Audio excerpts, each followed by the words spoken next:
Team M Go BCSN 看得到越南代表队确實在前隊的，確實像越南天的一個表現，我覺得真的是非常亮眼。你可能作為一個追擊型的監，看一下咒術進度，所以這兩支隊伍果然還是有所研究在。這邊是起追直接來到大船去找接師的一個位置。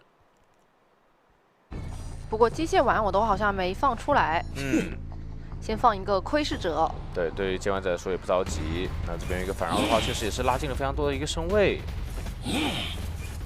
雙驚喜是給到了一個驚嚇標記，前面的話有個多次命中的機會了，看一下。但這邊的話沒有上到驚嚇標記，沒有上到。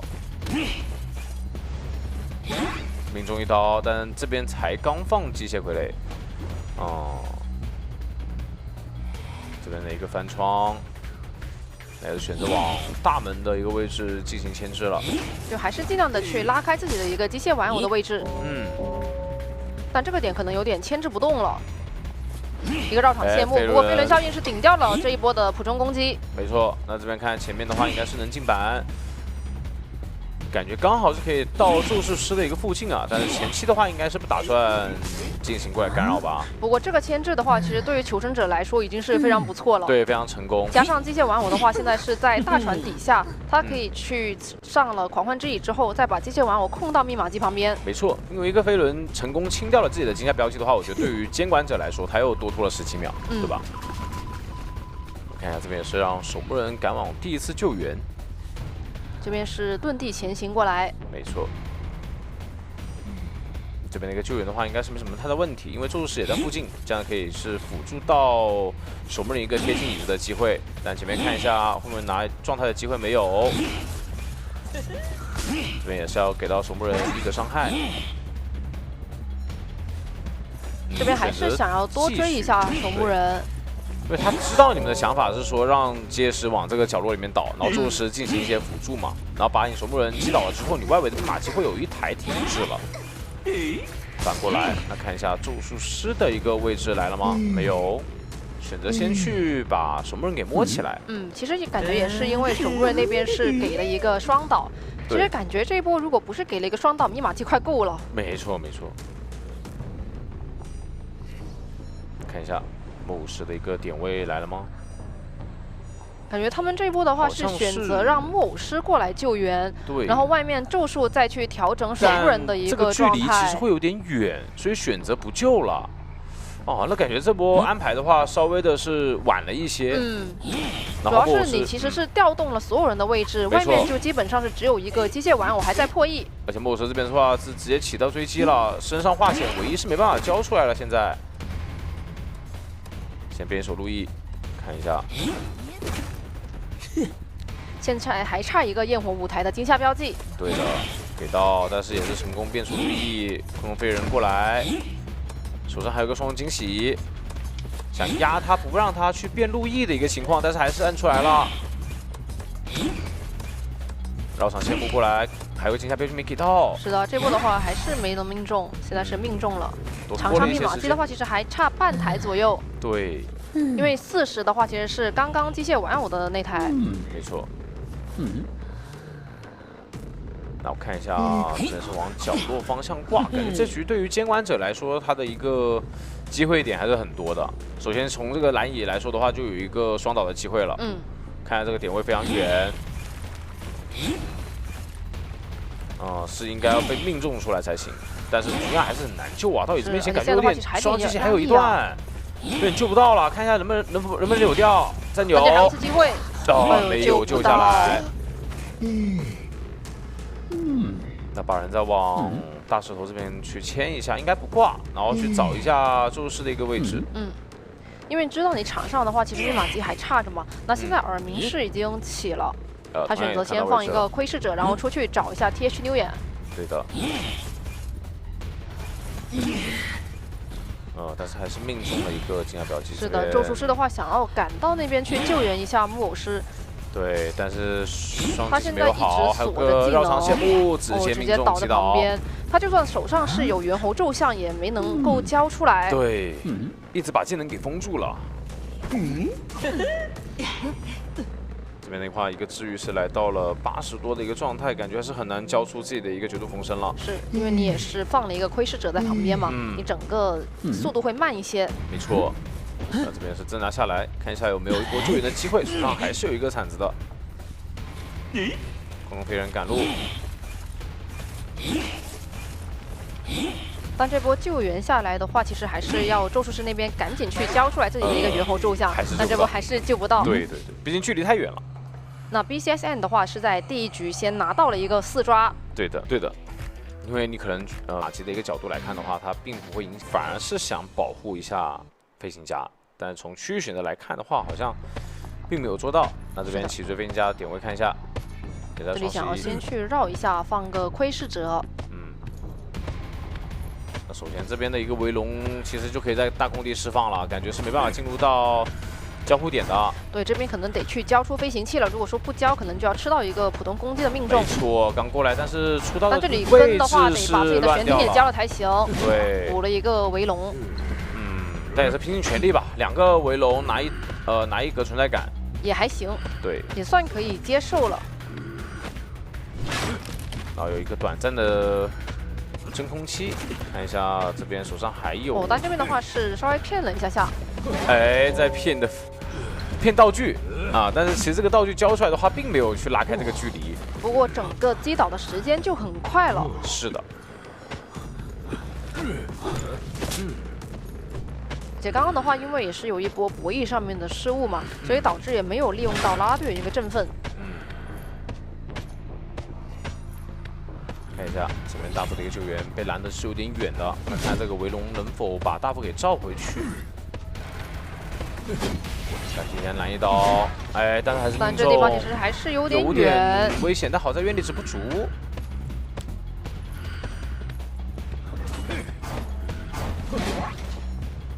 不過這邊的話，因為是被圍龍那邊干擾一下走位，其實現在2個求生者都還是處在同一個區域裡面的。對。如果說他有願力的話，感覺是有一波比較大的雙倒風險。是的，好在說沒有願力，所以說。因為2個人都在雙11，這波是比較難受的。對，他想盡可能往中場這邊倒，然後讓外圍的這個大副可以直接原地破 E 嘛，不用去跑圖。但其實博翔也是知道你的想法，然後選擇把人往回掛。那這樣子的話，逼迫這裡大副又要去進行一波轉點，然後另外的話也是安排了拉隊員過來救援，但也是遠程的一個攔截。但這個距離的話，圍龍是有點大了，所以說可能並不能命中這個普通攻擊。但是也是交出來了一個鼓舞。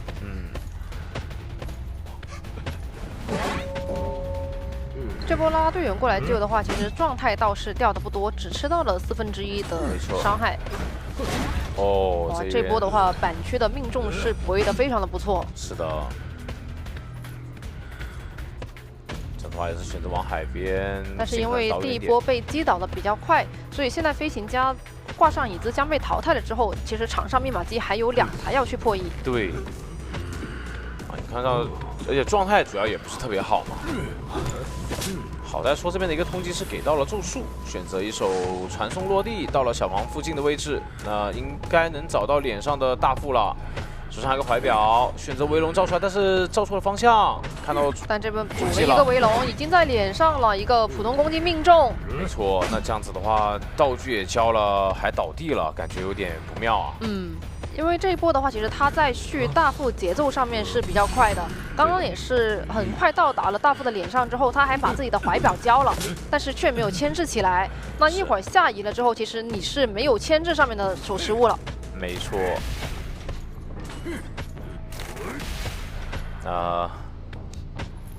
看一下這個位置能否排到人，想找中場的拉隊嗎？沒有。但是那邊是已經有人貼過去了。對，中場咒術師還在破譯，然後啦啦隊這邊的一個狀態條的話，也可以進行救援嘛。不過這邊的話，其實交出來了鼓舞之後，感覺身位是問題不大的，能夠貼到大副的旁邊。就是看一下這個救援上面的博弈。啦啦隊員的一個普通攻擊命中。那這樣的話，其實對於大副來說，還是有一些可以去進行牽制的機會的。再補一個圍龍。這邊的話有一點小加速，看一下能不能去歸兵掉這個圍龍，感覺有機會。是的，感覺繼續鑽龍的話，哎呦，這個圍龍掉了。哦，可惜。距離還是不太夠。是的，而且这邊的話，因为拉拉队员那邊是沒有選擇帶一個回光返照，現在他們必須得換位。沒錯。換位了之後，讓外面的咒術師貼過來。是的。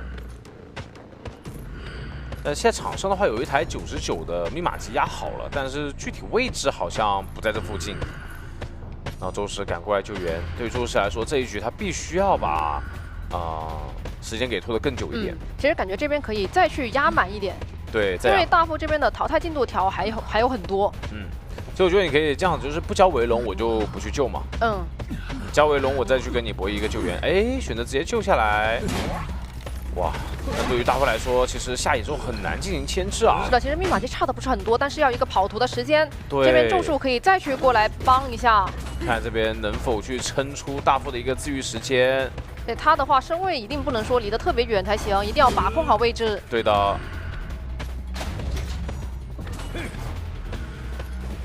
這邊的話也是來回穿梭，看一下。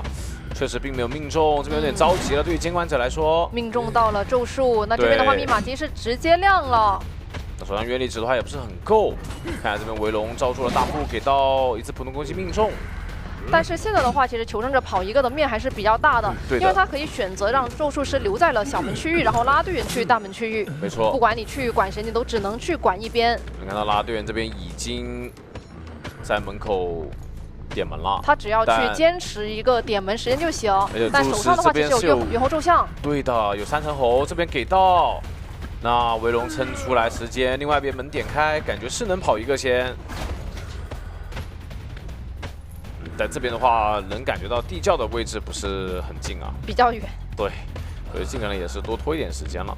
但是起碼他已經是拖出來了隊員去點門的一個時間，因為這把其實對於新加坡的代表隊來說，求生者只要跑一個，他們就能拿下第一個大局的大分。沒錯，確實也做到了，因為對於他們來說的賽後數據 ，LSM 的走這個位置去打。星辰說，雖然不會往氣象的那個方向趕，對，然後本體過去也行。那這邊的話也是把伊斯人先調到金教屋。感覺這邊的話是想直接去找一下 TH Nguyen 的弓箭手了。沒錯。侵蝕度的話是給到61的一個狀態，然後可以再利用伊斯人去控一下園丁的密碼機。哦，這裡是直接過板命中了。很快。其實閃現上面都還有很久。對，那這邊的話，其實你不去做過戰車不行，所以說選擇傳送利用園丁的一個逃騙。但是2戰的話也是有一個逃騙。對，然後把伊斯人給召回。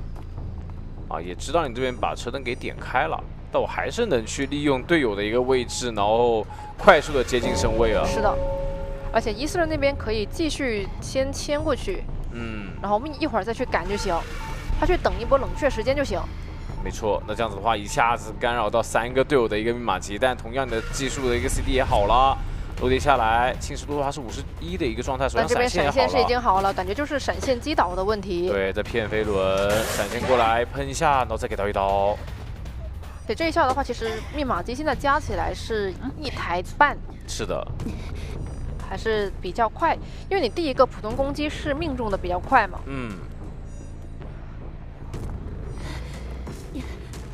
然後把人放上狂歡之椅之後，再利用自己的伊斯人管控一下密碼機。先干擾一下橋上這台密碼機，然後再去干擾一下2戰園丁的這台。這邊是氣象學家準備過來救援。是的，那逃騙的話剛好也是覆蓋到了椅子附近。這邊救援的話也是稍微有點壓力的。看一下，給到一刀，給到一個普通攻擊。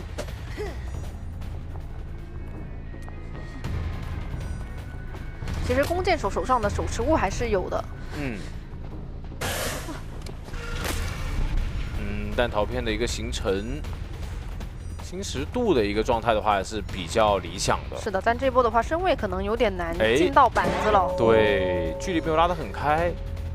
因為他剛剛形成逃騙的時候，他是有一個眩暈在的嘛，感覺是可以往更遠的地方轉點啊進行。但畢竟弓箭手這個角色還是有一點被艾維克知道的。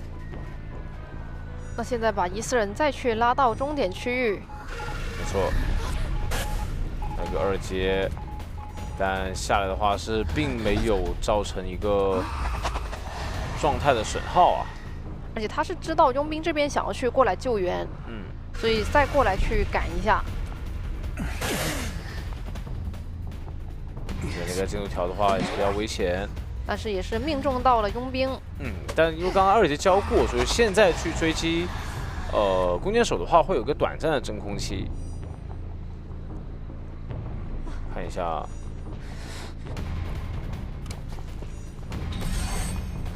然後補上一個龍虎弓，沒有命中啊。沒有命中的話，可能就比較難牽制了。對的。不過還好，場上密碼機在2個化險為夷開了之後，其實差的也沒有說特別的多。對，還是有一個可以去運營的機會了。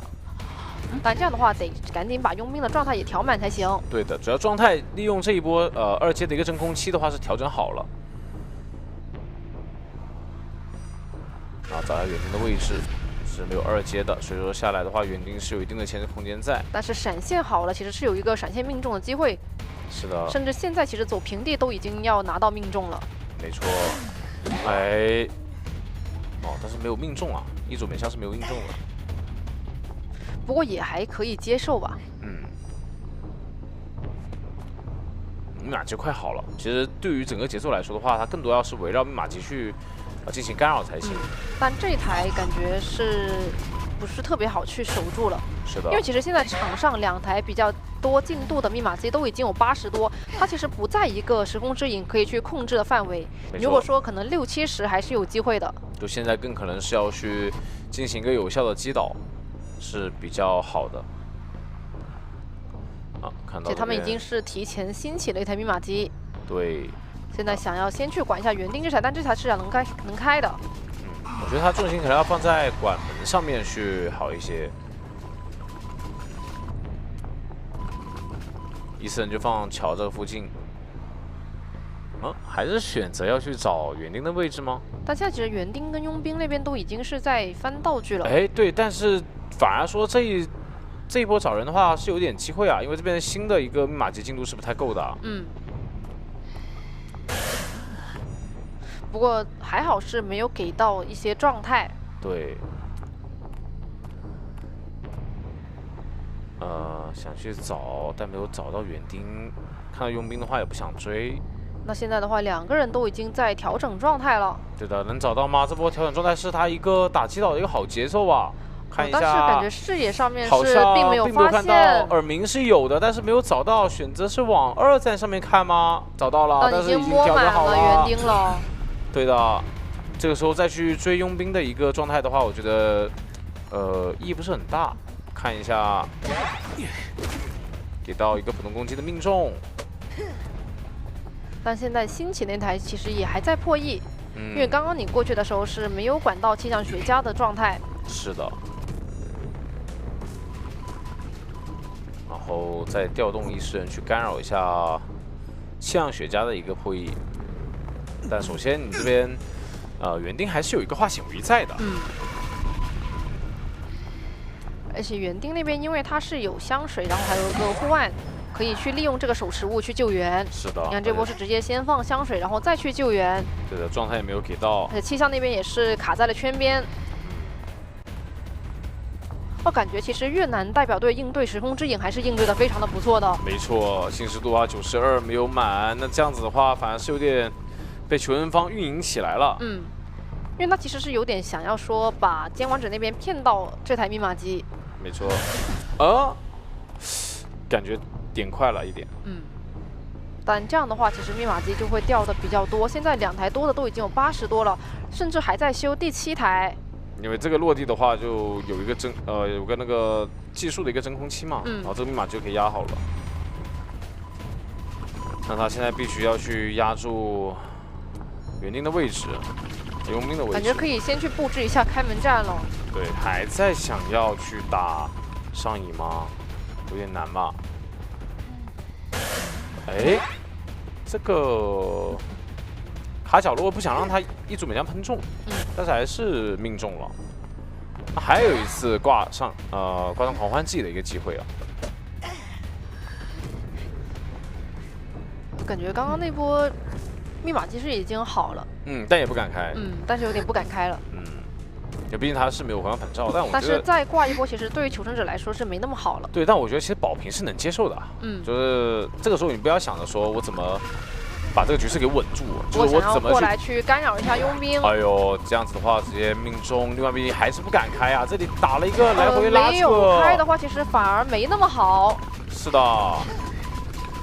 因為其實你是給到监管者再去掛上佣兵的機會，是。佣兵其實他本來就是一個已經被掛過一次的求生者，是的，是一個即將淘汰的求生者。然後這個時候的話，首先你像雪茄這裡是沒有回光返照，然後把14人去技術在密碼機的一個附近的話，你是不好破译的。而且我之前有個拦截的說法，看一下。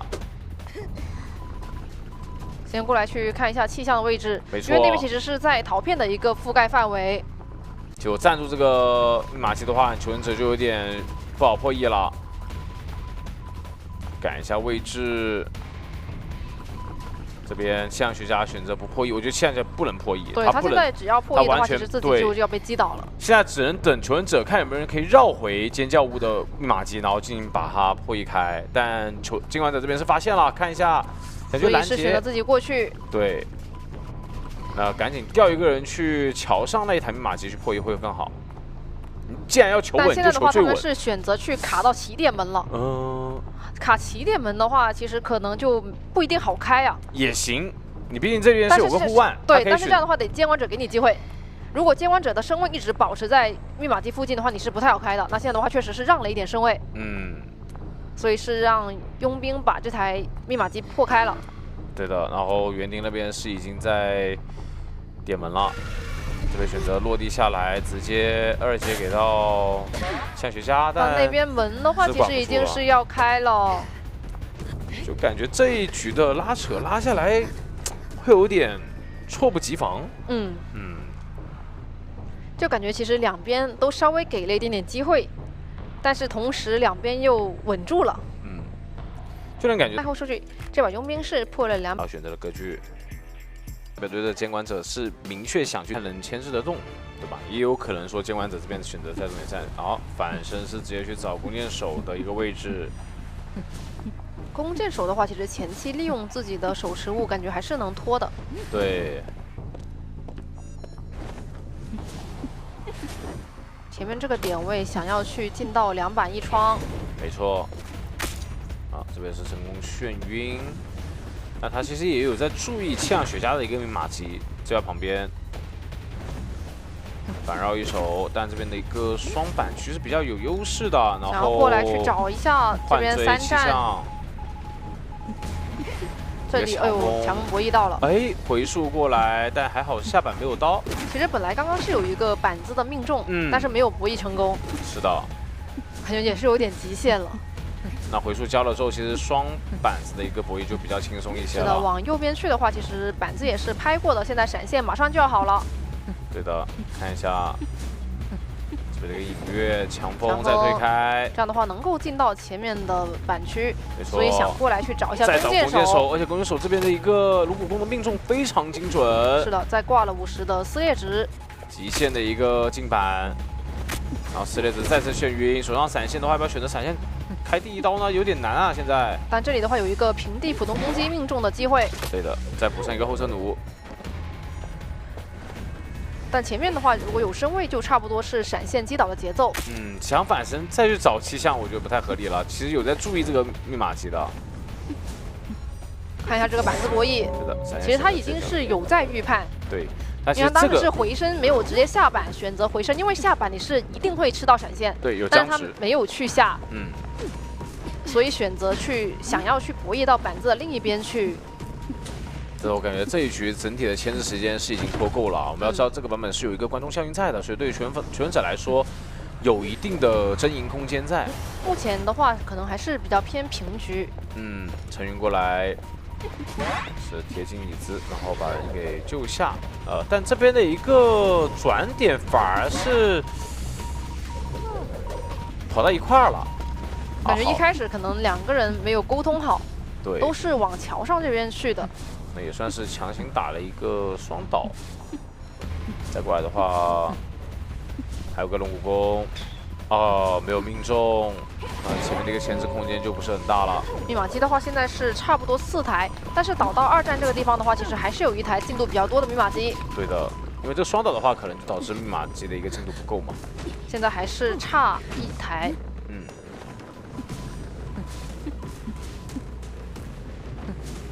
這邊的話，如果想要去爭的話，可能還是得傭兵在救援完之後去幫忙扛一下普通攻擊命中。對。那邊的話是還沒有交出自癒啊，感覺交出自癒，然後覺得同生這邊把人救下之後，傭兵應該是不選擇又想去攤一個，哦、對，但是沒攤到，傭兵那邊是直接選擇交出來的手持物。沒錯。不過對於弓箭手來說，其實目前也是沒有什麼能夠去博弈的空間了。看一下這個板子博弈，沒有博弈到。那這樣的話，就是剩餘的3名求生者去運營1台密碼機。是。因為這兩波收益的話，我覺得對於接管者來說都是很賺的，是吧？畢竟傭兵過來救援的話，也是消耗了護腕，然後又可以去打到西洋學家的一個雙倒。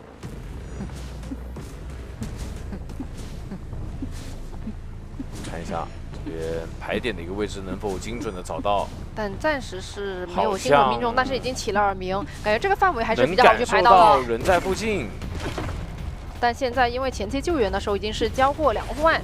沒錯，再把最後一個交出來，感覺這一局對於監管者來說，甚至有一個多抓的局面出現啊。嗯，因為剛剛也是博弈到了一個命中。嗯。一個傳送落地。這樣的話必須得撐住才行，但是被騙了一下，所以是直接拿到了一個狀態。嗯，而且這裡的話應該不選擇再繼續追擊啊，還要選擇追。但主要是場上密碼機差得多，而且傭兵那邊剛倒完沒多久，所以他是覺得他有這個機會能夠先去把氣象學家這邊擊倒。嗯，擊倒了。這邊也是一個板區博弈，直接命中。但場上密碼機差的真的有點多。是的，才一個30，而且幸運兒這邊的話是一直沒有去進行破譯，更多的話他是在去補充自己的道具以及補狀態。傭兵那邊也是交了自己的絕處逢生。哦。那感覺幸運兒剛剛的這個時間是沒有去幹什麼事情。嗯，他補充道具，他有個機械玩偶了，加上他還有個橄欖球，還有一個信號槍，好像是。但是問題是場上密碼機進度差的比較多，所以可能不太支撐他能夠去補充那麼多的道具。那這邊這個手語攔截怎麼說？人是已經過半，那個過板。飛輪給到一個普通攻擊命中，那他必須把這把信號槍交出來，保證到氣象學家。是的，但這裡的話其實有機會博弈到信號槍的。哦，沒有去防，因為這個地方的細小模型特別多，對，很好去博弈到這個信號槍，但是沒有選擇直接貼近身位，想要快速去擊倒。啊，但這個確實這個位置，氣象學家要去牽制的話有點難，把你的這邊的一個氣道反射給消耗掉，在一個普通攻擊命中。是的。那這波的話，其實氣象那邊已經是一個掛上椅子將被淘汰的狀態。嗯。不過這邊想要去先管一下吧，我覺得還是先掛會比較好吧。對。因為你先保證淘汰掉，你就先有一個平局。對，更好去。而且你現在有一個傳送，你可以去找密碼機都行。嗯。這邊想要去先去管一下門旁邊的機械玩偶，密碼機馬上就要壓好。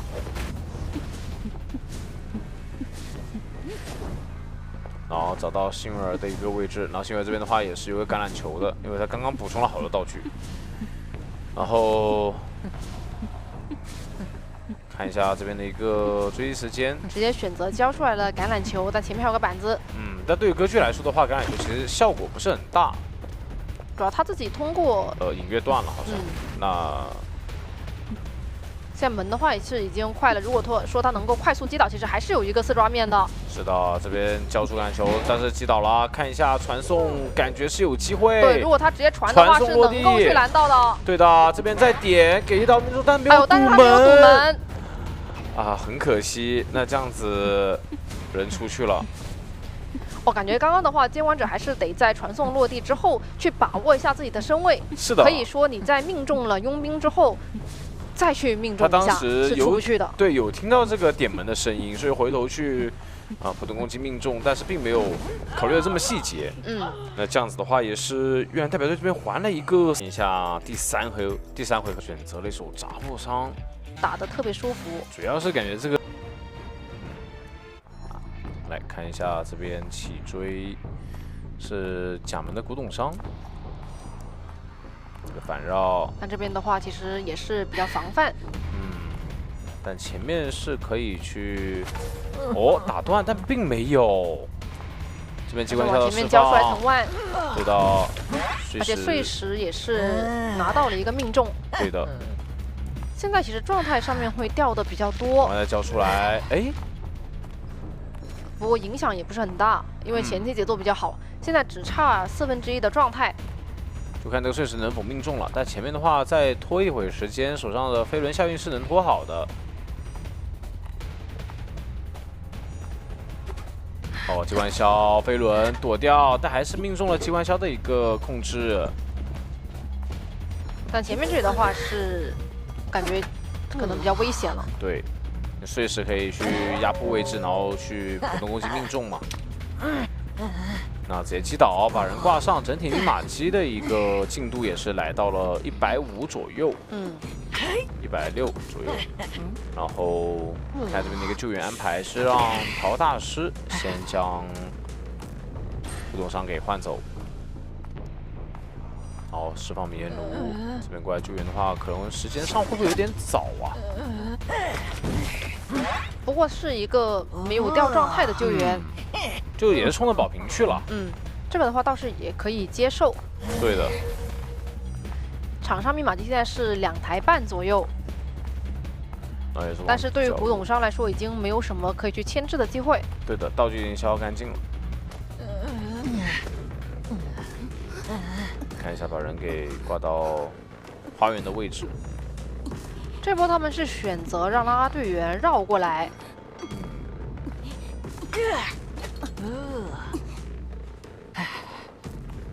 來看一下，這裡也是知道拉拉隊員的點位啊。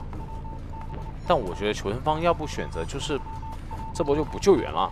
我覺得是不救援比較好。對，本身你過來也是沒有化險為夷的效果。是的，然後又順便可以把這邊入殮師的化險為給省下來。然後拉隊員這裡的話也是滿道具，如果真的要去起一個2次牽制的話，我覺得也是挺有優勢的。選擇傳送落地下來的話，也是入殮師，確實壓迫位置給到一個普通攻擊的命中。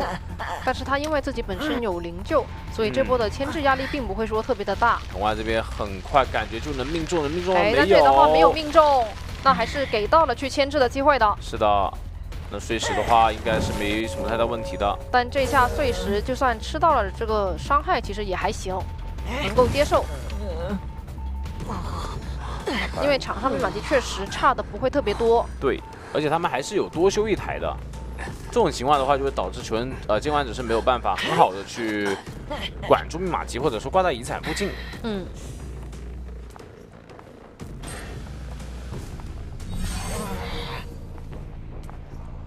這邊迷爐的一個釋放，然後看一下救援上面是有點壓力的，因為他的被動已經被打掉了。是救下來了，成功救援。那手上的話還有個靈柩，然後把入殮師放上狂歡之椅，看靈柩這邊選擇自己反身，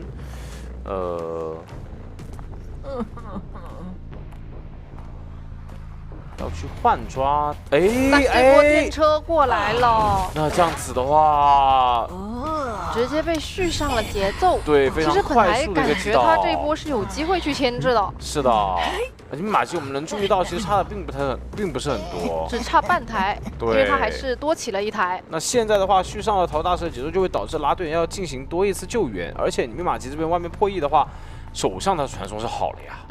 你現在的話是一個即將淘汰的一個狀態，入殮師這裡，看一下，想打一個手語攔截，但這邊的話沒有命中。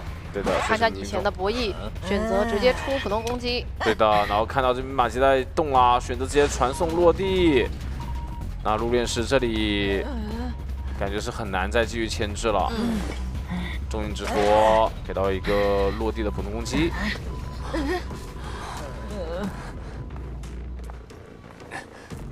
那淘汰掉入殓師之後，看一下，看能不能去拉扯一下跑一個吧。对，有點，但是有點難。就你會發現馬奇好像破譯的有點散了。因為雜貨商你可能多起一台可以接受，但是多起2台有點不太能接受。因為你現在本來就是只有2名求生者還在場上。是的，但藤蔓的一個方向是拐歪了一點。但節奏比較好。所以選擇先去管一下密碼機。現在就盡可能不讓他們去破譯開嘛，然後去拖一下自己的一個傳送時間。但是第一時間並沒有排到拉拉隊員那邊的走位。對，想壓迫他回來去破譯，但是拉拉隊員並沒有上當。啊，在遠程的話也是注意到了一個位置。我叫出來，這個局的話應該是沒辦法纏住的。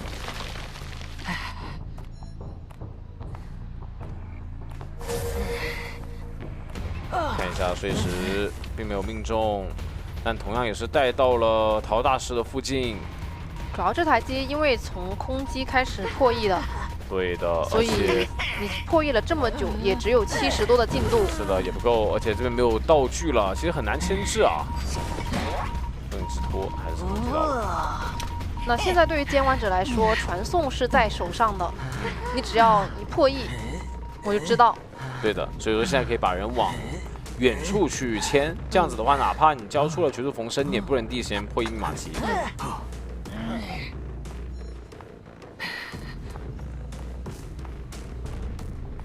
現在大概是知道拉拉隊員的一個範圍，但是場上密碼機其實都還是需要補一段時間的。你只要手上一直保證傳送在手，是的。如果說那邊起來了之後，你立馬能夠傳回去擊倒。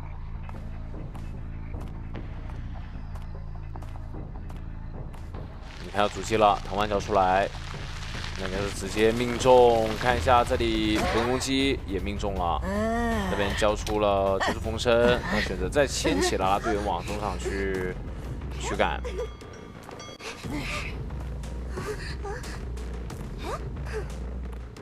現在想要去往花園的方向去轉點，哦，是掙扎下來了，啊，手上是有2個振奮的。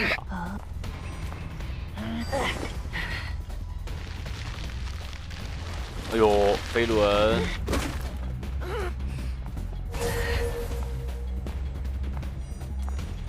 那邊是補充了一個鎮靜劑，對的，那可以自己去調整一下狀態。哎，這波板子沒有命中，這還是成功擊倒。這個擊倒的狀態條已經是挺多的了，一半了。對，所以說還是得注意一下。那看一下監管者的一個耳鳴排點，但第一時間也是沒有能夠去排到。对。哦，應該是大概率能猜到在這個角落，而且耳鳴應該是快起了。看一下前面已經是發現了，先把自己調成滿。是的。確實是命中，那這樣子往外去進行轉點，其實對於陶大師來說，沒有道具又是單化纖維，真的太難牽制了。而且他現在已經是掉了3/4的狀態。過來一個碎石。碎石。然後再去找一下拉拉隊員。但是拉拉队員那邊是選擇去破一下密碼機。對。但感覺還是能被找到啊，而且耳鳴又傳送看到了。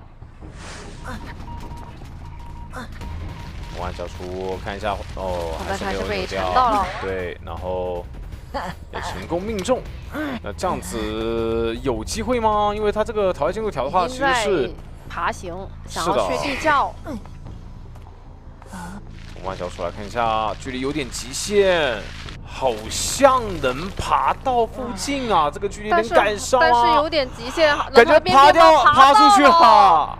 我的天哪，極限的！看一下賽後數據，這把入殮師是機會，但是也很難。還是說你選擇把機械玩偶放在外面？關鍵，而且夢之女巫她也是滾雪球能力特別強的角色。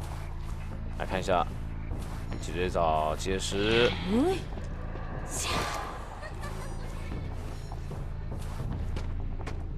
然後利用信徒的一個位置，把結石的點位給逼到花園的角落裡面去。他不太想讓結石往外面去轉點。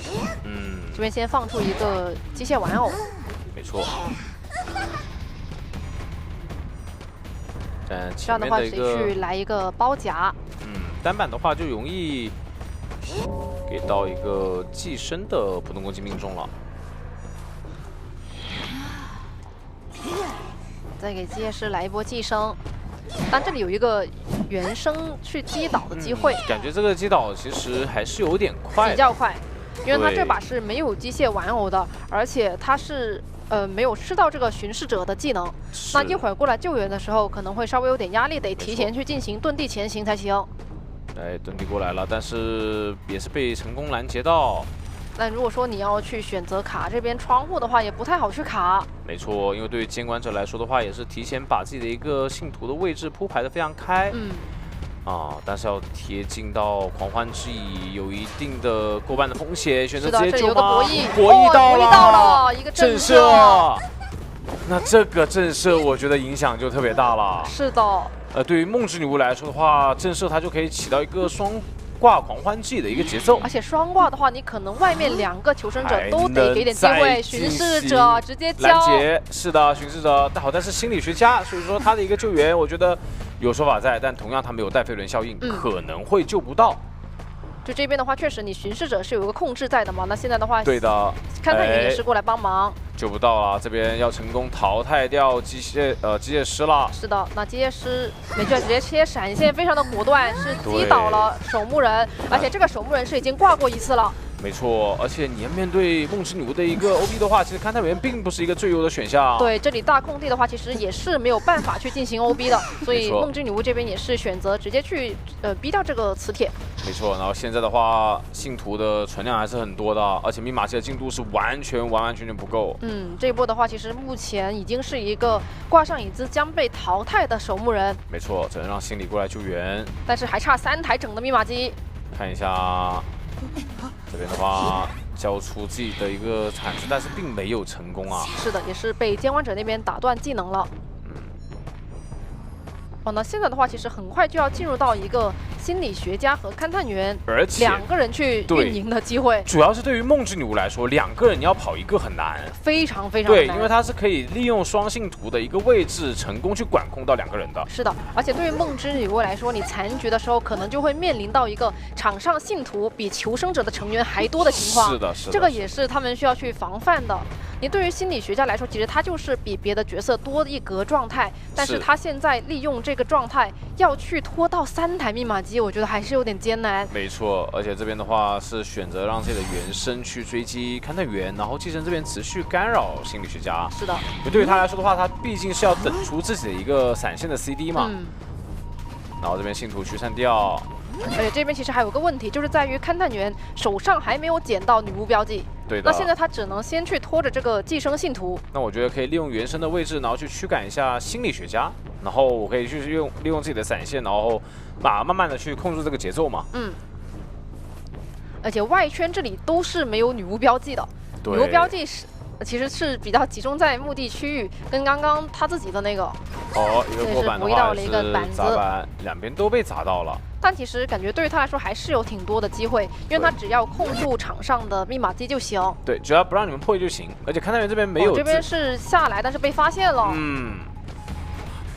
一會兒你這樣拖下去的話，等到信徒的閃現好了，其實也是比較難。這裡看要不要蓄力命中一下。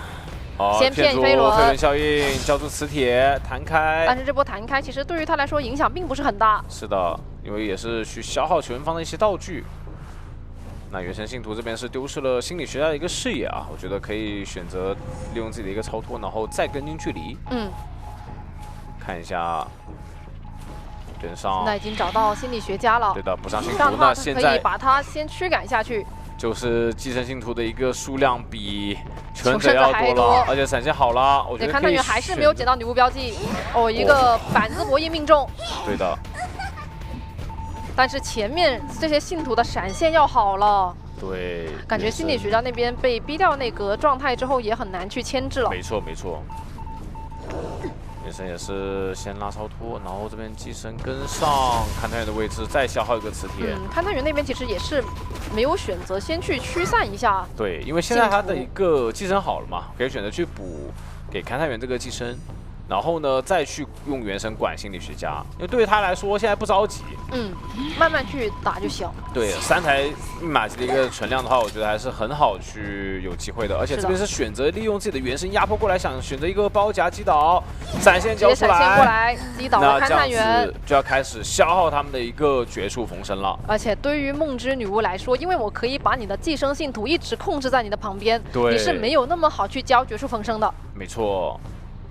你就算起來了之後，還是得要去，壓住這個寄生信徒的位置，先去驅散自己的寄生信徒。是的。但是心理學家其實這邊已經是馬上就要被排到了。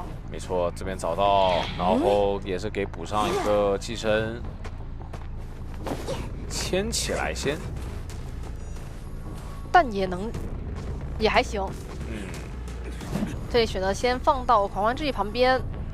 對的。可以去調一下寄生的位置，然後2個信徒去包夾一下心理學家，他也要注意一下這個拖的時間。哎，這裡選擇直接掛上勘探員，是很有信心想要去擊倒心理學家。但是畢竟還是2個狀態，而且閃現沒好。不過也行，因為這邊的話其實有個問題，但這裡電車幫忙擋了一下，就是在於剛剛你 S 板旁邊2塊板子已經碎掉了。你碎到了之後，心裡是按理來說是要先掉一個狀態才能往外轉，但是剛剛是電車幫了一下，所以導致說他並沒有說吃到這個狀態。但是往前面走的話，其實感覺一個蓄力命中就要差不多擊倒了。手上士兵都有飛輪的，那成功擊倒之後，哇，也是完成了一個4抓翻盤啊！我的天，這一局對於監管者來說真的是把握住了自己所有的一個機會，能看到現場的話，確實也是非常的激動，對於他們來說也是非常不容易。信徒位置放得很好，他是來看一下我們這邊。